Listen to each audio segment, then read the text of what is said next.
Excellencies, ladies and gentlemen, Chairperson, Ambassador Mohammed Shahid Amin Khan, it is a great pleasure and an honor for me to join this very esteemed gathering of the World Summit 2021 and to address you all. At the outset, let me apologize on behalf of my father. As the chairperson mentioned, a very well-respected leader in South Asia and across the world, and the leader who brought the issue of climate change to the attention of the whole world, I would say, initially in the 1980s, when many people did not actually believe that climate change was happening and impacting especially small islands like my country, the Maldives. As the Maldives' first female foreign minister, I had the honor to implement a foreign policy that was based on the ideals and values of human rights, equality, democracy, and freedom. During my tenure, from 2013 to 2016, I had a team of over 80% women working with me. I was able to maintain the Maldivian pride, even as we faced unfair treatment from many international institutions. I subsequently also worked at the Health Ministry, focusing on international health. These experiences gave me a unique vantage point from the perspective of global issues and international health. Last year, I completed a master's in law and diplomacy at the Fletcher School, Tufts University in the US. The COVID-19 pandemic hit the world during my study. It caused me to pause and reflect on its impact on our communities, particularly on women, as well as the role of leaders and leadership. As we continue to face this global challenge, leaders have a huge role to play in giving hope and in providing guidance. When the pandemic hit us, my attention was drawn to the women who had shown outstanding leadership in successfully attending to the very complex challenges posed by this pandemic. As the situation evolved, it became clear that a handful of women were exemplifying to the world how particular skills were essential in handling this global crisis. The skills these women leaders showed stand out as an example for future leaders. The COVID-19 pandemic, of course, is one of the worst global crises and security threats that the world has faced in recent memory.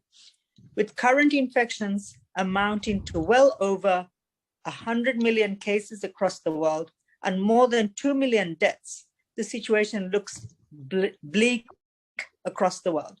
Those who are elderly and with other comorbidities are at a risk of severe disease and subsequent death. Though there are some experimental drugs in use for treatment, there is no known cure. Lockdowns, physical distancing, wearing face masks, and hygiene measures have helped to bring down the soaring numbers across the world. And indeed, vaccines have brought us the much needed hope that an end may be in sight.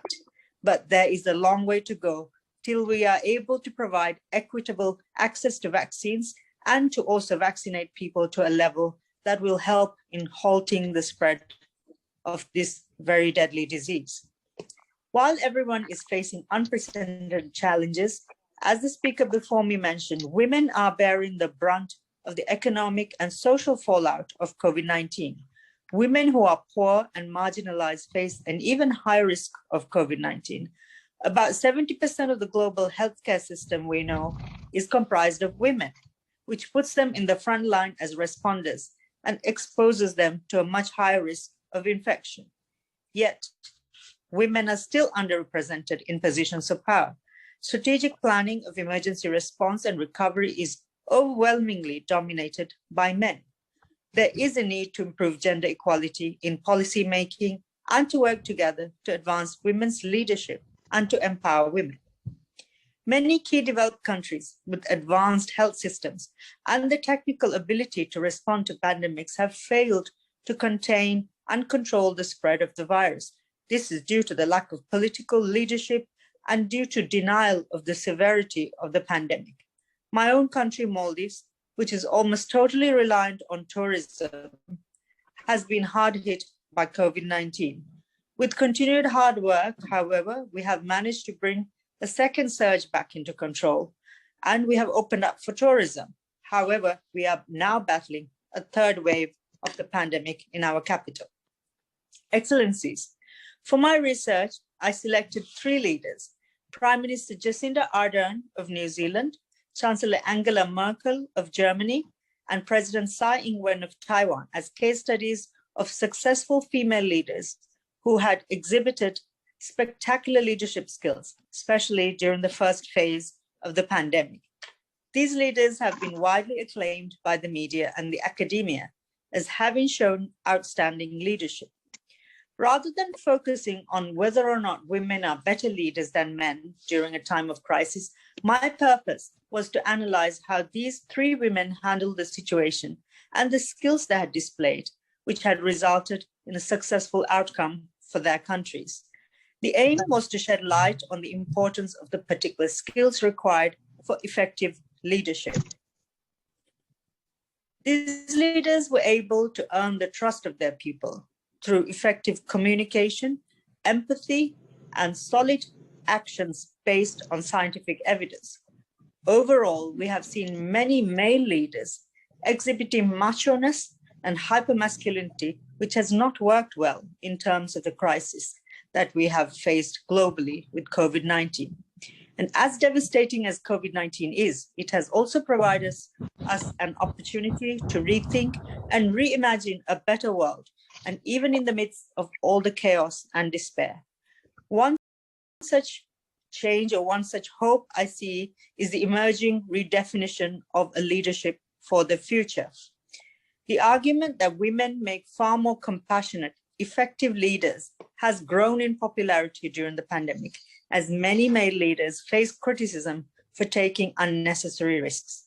I'm particularly inspired by Prime Minister Jacinda Ardern of New Zealand, who has recently won a landslide victory in the New Zealand election. Her popularity has increased, not just in New Zealand, but abroad and across the world due to her very effective leadership in bringing COVID-19 into control in her country. When COVID-19 hit, Prime Minister Jacinda Ardern acted quickly, bringing the country together under her often repeated slogan, "Be strong, be kind." In early March, she ordered any arrivals to New Zealand to self-isolate. And by the end of March 2020, the borders were closed to almost all non-citizen and residents, and a nationwide lockdown had been put in place. The policy of hard and early appears to have worked. The economy suffered a massive blow, but now New Zealand is virtually COVID-free. Empathy, good communication, as well as reliance on science and listening to experts has been skills that have allowed these leaders to shine during this crisis. Analysis of the leadership skills have shown that women leaders have actually taught us to bid farewell to typical leaders who are tough, bold, and reckless.